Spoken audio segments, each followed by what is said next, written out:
Nathan, many congratulations, safely through to the last eight. That must be a great feeling. Yeah, amazing. Obviously the first time in a long time that I've been in this situation. It didn't pan out how I thought it would be. I thought it would be a very tough game, if I'm deadly honest, but I just think Ricardo struggled with the pressure with the crowd. That's experience in my opinion. I'm one of them people that says we all play big stage games and it doesn't matter the environment, but I think when you play in a hostile environment like that, I played Michael van Geuren in Rotterdam, Gezi in Cardiff, I'm used to that. If it was the other way around, he is not. But listen, a win's a win, a 4-0 win, and a better performance as well. And you've only dropped one set in reaching the last eight, but you feel there's still a lot more to come from you? Yeah, and apparently I'm playing absolutely rubbish and I'm finished, according to social. But listen, it's all you can do is beat what's in front of you. I said to Kirsty this morning that I'm expecting him to play really well today, and that'll bring my game on. Didn't pan out that way. I think when I went 2 sets up, I kind of knew I won because of the way he was playing, and I think you've seen the difference in my play. I relaxed, so it was a lot more controlled, and I played very well in them last 2 sets. So, now listen, I'm very happy. I'm in the quarterfinals. What's not to be happy about? You know, I've got a very indifferent New Year's Eve compared to what I'm normally used to. I don't have a party at my house. Not happening tomorrow, sorry. So, I'll be on the practice board with Dolby and get ready for New Year's Day. And just a word on that crowd, how much were you able to feed off the energy there? That's probably the loudest and the best crowd I've ever played darts in, and then including the match play, Premier League venues. That was unbelievable, and I think everyone knows that I love England football. So when they start singing the England football tunes, I get butterflies, I get the buzz, I get the Tigger hop, and yeah, it was amazing. And you know, I don't like the booing. You know, I did try to shut them, quiet them down, but 3,500 people, it's hard to do. But listen, I enjoyed every single moment of that game. It's the first game I played and I've enjoyed in a long time, and hopefully my next game's the same. And you said coming into the tournament your target was to make the quarterfinals. Now you've achieved that. Can you play with more freedom going forward? I think so, yeah. I think for me, like, no one expected me to get to the quarters, if I'm deadly honest with you. My form wasn't great all year, but I think you look at the 3 players that are in the quarterfinals, me, Geuren, Price and Peter Wright. Our form this year hasn't been great, but this is the biggest stage of all, and I think that shows you the level of players that we are. We perform, and whether it's 110 average or 90 average, doesn't matter, you win, and that's all that matters. And yeah, over the moon to make the quarterfinals, and like I say, whoever I play next, they're probably going to be favourites, but you know me, that spurs me on. I love being an underdog. Thank you.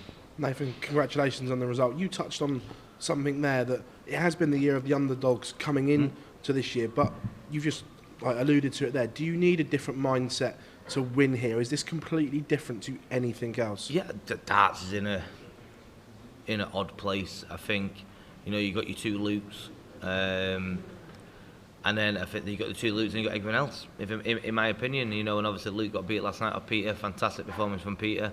Luke again was fantastic in defeat, but yeah, I just think we play each other that many times, whether it's a Pro Tour, whether it's a Euro Tour, we can all beat each other. And you know, long gone are the times 10, 12 years ago where, you know, arguably that the top 4 seeds are going to make the semi-finals. This isn't the case anymore, and I'm now got that status as an underdog, which is nice. I love that. You know, for the last probably 4 or 5 years of my career, I've been up there with one of the favourites to win stuff. You know, I think coming into the last 32, I was 25th favourite.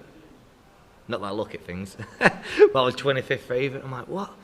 But I use that as motivation, and yeah, listen, you know, enough of that rubbish. I'm in the quarterfinals. I'm very happy, and let's go. Well, I remember speaking to you in the build-up to this. You were saying that you needed a good run here to be in Premier League contention. Do you think a quarterfinal for you is enough to be in the Premier League next year? Probably if Gezi and Peter got beat, but but they both won. Now, I always talk about the Premier League because that's where I think I belong. That's where I love it. I get the buzz I get, but I'm in the quarterfinals now. Different mindset. If I win the tournament, I'm in the Premier League. Simple as that.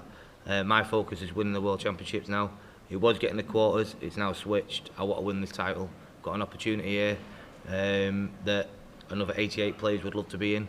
I'm in the quarterfinals. If I win the World Championship, I'm in the Premier League. So I'll do my job, and hopefully everything takes care of itself. Just touching on what you said there, was the quarterfinals, was that the minimum expectations you set yourself pre-tournament then? Yeah. Dead honest, I thought I was going to play Cammy first game. And I said, once Cameron got beat off Leonard Gates, and then obviously Rob Bolt got beat and Van Veen got beat, it had a 2020 vibe, that I had a really tough draw on paper, and then all the seeds got beat. And that's kind of how I felt. Obviously Gilding's a seed, who's a fantastic dart player, not been in that situation. Ricardo, not a seed, never been in that situation. I've been there, done it, and it does count for something. But yeah, I wanted to make the quarterfinals. I don't care about anything else, for my own, to prove that I know I'm still a decent dart player. But I'm now in the quarterfinals. I believe shackles are off. In my own head, it might not go to plan on whenever it is I'm playing, but I feel now that the pressure's off me, and I can do what I did in them last 2 sets. Because them last 2 sets were probably the most free darts I've thrown in the last 2 years. No pressure, and I think you've seen on the averages and the scoring, that was the Nathan of old, and hopefully I can continue that onto New Year's Day. Yeah, mate. Nathan, well done on the win. Do we underestimate how much of a difference a good crowd and a loud crowd can make out there? No, you underestimate me. All of you. If I'm deadly honest with you, I never get any respect. I'm not going to go all Joe Cullen here, but I mean, I always get writ off. Always. No one ever talks about me, and I'm a 2-time major champion. I'm a fantastic dart player. I've been through so much, and I come back fighting, and I keep proving people wrong time and time again. But yeah, it's up to me to go on that stage and prove you a lot wrong, who write me off. But yeah, I'm not. The crowd help, obviously. There's no disputing that the crowd help. But then also flip it. I'm playing for 3,500 people out there. So when I've got a double and they're all willing me to hit that double, it is hard. Gezi says it all the time. When he plays in Cardiff, he hates it. It's the only time people cheer for him, and he hates it. It's a different type of pressure. It's hard.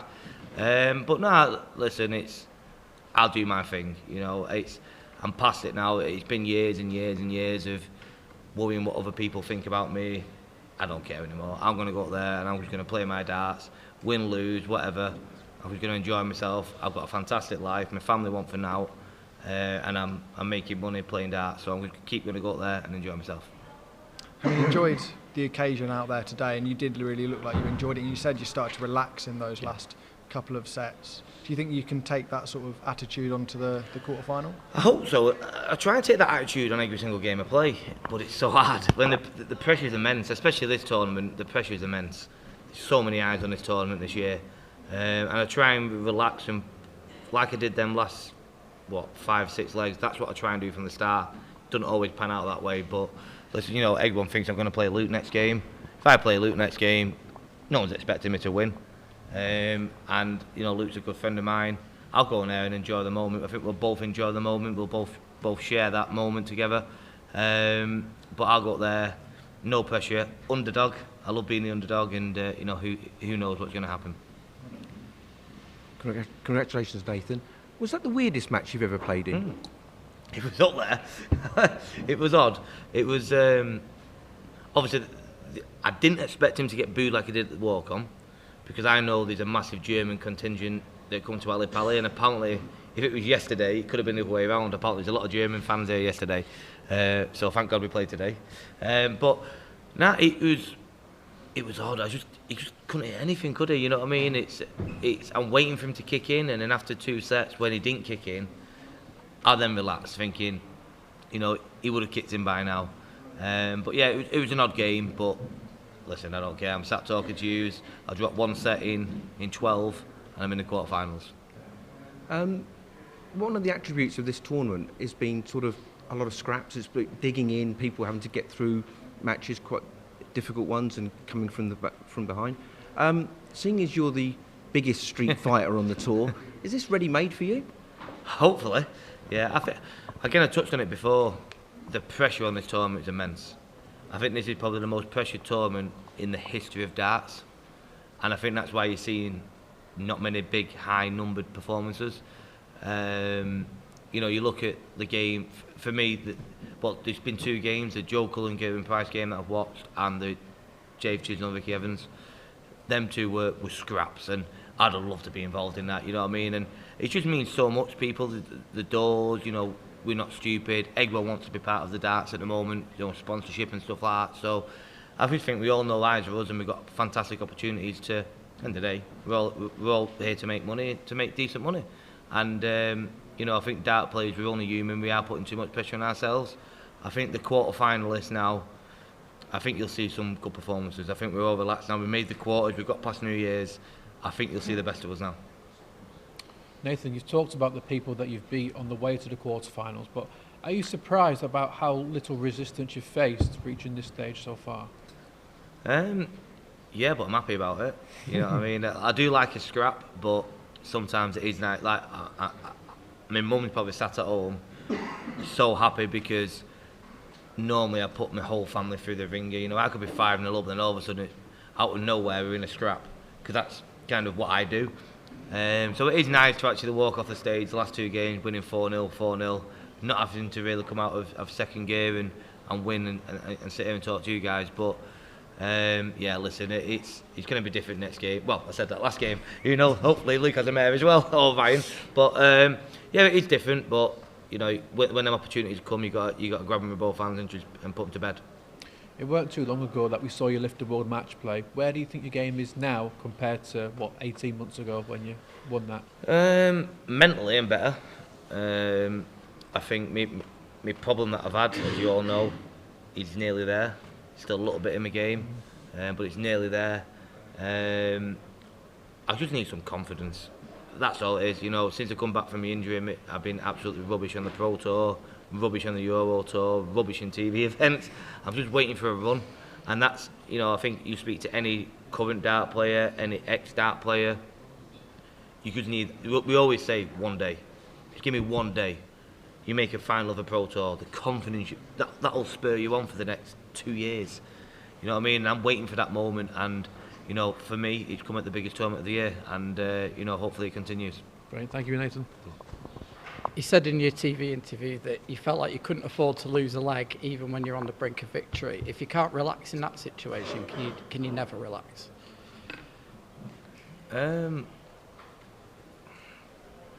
All I meant by that comment was that's credit to my opponent, not myself. That's not a negative to myself. That's a positive to my opponent. I know how, especially set play. If he wins that next leg, he goes 2-all. He wins that set. He's walking off that break with a bit of confidence. That's what I meant by that. Not I'm putting myself under pressure. That comment was more about his ability as opposed to my negative. Yeah.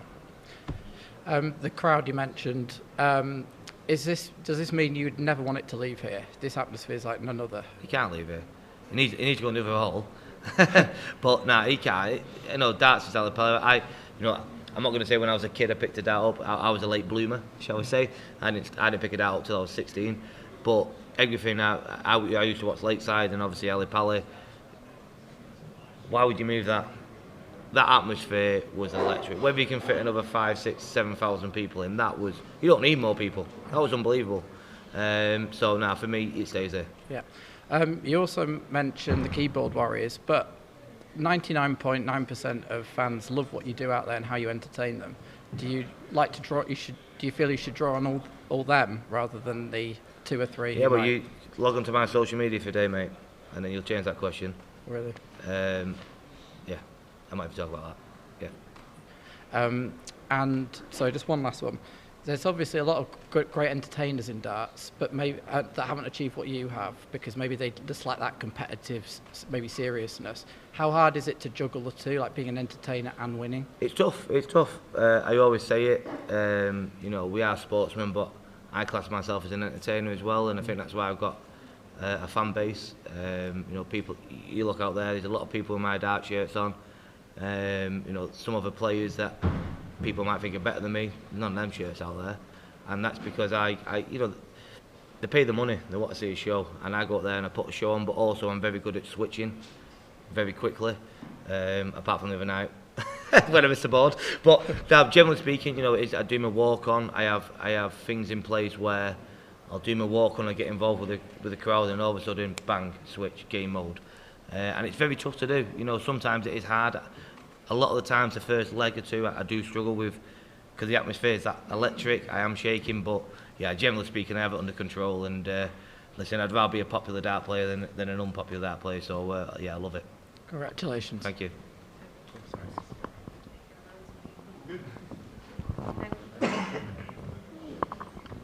Nathan, huge well done. Maybe can you say about your walk-on song, how important is it for you as a darts player? Because we already heard some wrong tunes during the walk-ons from, I think it was Ryan Joyce going through to the stage with Ryan Meikle's walk-on song and Romeo Gribavats with Barney's walk-on tune. Yeah, it's massive. You know, it makes you as a dart player. You know, for the last few months, me and Martin, the manager, we're trying to sort Dolby's out because it's absolutely pants. We're trying to find something like, even Madonna's better. But yeah, having a walk-on song, it gives you character. You know, you're in a pub, you're in a club, Mr. Brightside comes on, Nathan's walk-on. The amount of videos I get on social media, people out on a night out sending me, hey, up the Aspinall, that. It's amazing, you know what I mean? And I say, it gives you character, it helps me. I feel like I'm ready to go to work, and yeah, when I'm on that stage, you got 3,000, 4,000, 5,000 people singing it back. It's amazing. So yeah, it helps, and you know, straight away you got the crowd in the palm of your hands, and they're on your side, and yeah, it helps massively. And Ricardo liked it as well. He said, he mentioned, and we already saw it. Have you some more words on him, or Yeah. it was a poor performance, but maybe you can give him some advice how to deal better with such situations. You mentioned the odd game against him at the Grand Slam 2 days before. Yeah, I spoke to him after the game. You know, before the game started, we spoke quite a bit. I probably spoke to him today more than I've spoke to him in my whole career. And he is a nice kid, you know what I mean? He's, but he needs to learn from today. You know, it happened at the Grand Slam. That's what my comment meant. Is he acted very strange because he got booed 2 days prior off the foul. What you've got to remember is the fans that were there 2 days prior booing him against Bo Greaves aren't in that venue that night. So it's a clean slate. And granted, it was hostile out there for him today, but he's got to learn from that. You know, he's not. We play in Germany. You know, if I play Ricardo in Germany, I'm getting that same thing. But once you've experienced it once or twice, you get used to it. He'll learn from that. He'll come back stronger. He's a fantastic dart player, and I wish him all the best. Thanks a lot.